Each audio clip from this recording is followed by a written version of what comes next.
Welcome back. So let's talk about what is a feasibility analysis and when you should conduct a feasibility analysis and why you should conduct a feasibility analysis. So those of you that are maybe taking some entrepreneurship classes right now or starting a business or have already started a business know that one of the main components is a business plan. And I've got a whole playlist on business plans. Check out my channel where I give an immense amount of detail in there on exactly what components belong in the business plan and everything. But here's the thing. Writing a business plan takes a lot of time, a lot of effort, and if you're one of those people that pays a consultant to write a business plan for you, it requires a lot of money. Okay?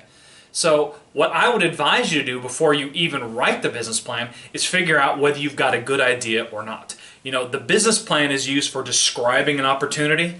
A feasibility analysis is used for assessing an idea. You've not quite made that transition from idea to opportunity yet. And that's why I call the feasibility analysis the business plan on a cocktail napkin. Of course, there's a little more to a feasibility analysis than writing your idea down on a cocktail napkin, but this is something you do to save yourself time, money, and grief later before you write that business plan. Or you may already have an established venture and you just want to test out maybe some new ideas. And so the timing of this is what we say is when you're in the nascent stages of entrepreneurship. Now, there is no real definition of nascent entrepreneurship. Some textbooks will say it's like 6 months before you start the business all the way into 6 months after you started the business.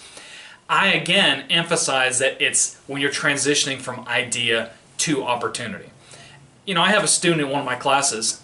He had a great idea when he was 15, and he has sat on that idea, and now he's 30 years old, and now he's finally getting started. So his period of nascent entrepreneurship was actually 15 years, because he had the idea as a teenager, and now he's starting to implement that idea now, right? Or it could be that you're a nascent entrepreneur for just a day. You had the idea, and bam, you're ready to go the next day. So I don't think it's helpful to think in terms of months, days, years, or anything like that. Just think of nascent entrepreneurship as that transition from idea to opportunity, and the feasibility analysis is the tool that accompanies that particular stage. Okay? Now, feasibility analysis is going to contain 4 components, and we're going to talk about all of those components in this playlist. Now, the biggest component, which we're going to talk about in the next couple videos, is looking at product and service feasibility / product service desirability. And by the way, when we talk about feasibility, feasibility has an important component. Think of it as, is this something that I can actually do or something that I can actually pull off? But for the product and service feasibility, you also need to look at product and service desirability. So is this even something customers want? And is this something that I can do? And in fact, the other components of the feasibility analysis will have that desirability kind of implied in there, along with the feasibility, which is a little bit more explicit. But in the product and service feasibility, we spend a little bit more time talking about the desirability component. So we start off with the product and service feasibility, which includes a product and service desirability and product and service demand. We'll talk about that a little later in this playlist. Then we also look at the industry and market feasibility. In other words, are you trying to launch a product that can be supported by current market and industry conditions? Is the competition so strong that they'll force you out, for example, or perhaps there's not the support to launch that new idea?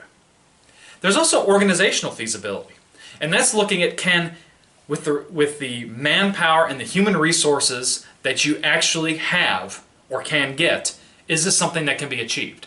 A great example would be, tech entrepreneurship. People always talk about this.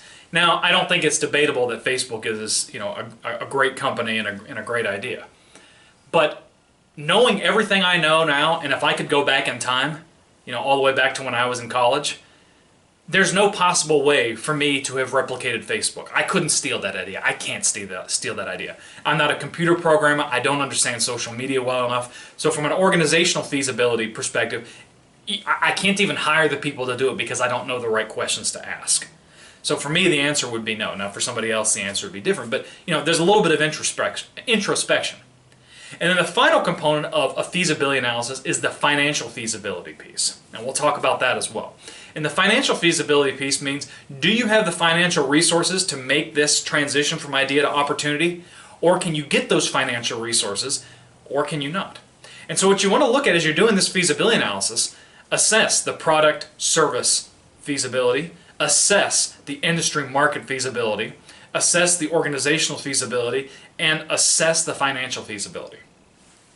If you cannot say that it is a feasible idea in all four of those categories, then you've got to go back to the drawing board. Either you just throw the idea away completely, or you redefine the idea in some way. Because remember, some ideas might not necessarily be feasible, but that doesn't mean they're bad ideas. There may be some gold in every bad idea that you can use to turn into something that's actually useful. So don't get too discouraged. But it does mean you either need to go back to the drawing board, rethink your idea, reject the idea. But if it's all four, you can say yes, it's feasible from product and service perspective, it's feasible from an industry market perspective, it's feasible from the organization perspective, and it's feasible from the financial perspective. You can say yes to all four of those. Then you might want to actually start writing up your feasibility analysis. So in the next video, we're going to actually start talking about the product and service feasibility analysis, especially the aspect of product and service desirability. So that'll be our next video before we kind of launch into the product and service demand. As always, I hope you find these videos useful. If you like them, hit that thumbs up button, that's a like. Hit that subscribe button for sure, and ask any questions or comments down below. I'm looking forward to seeing you in the next video.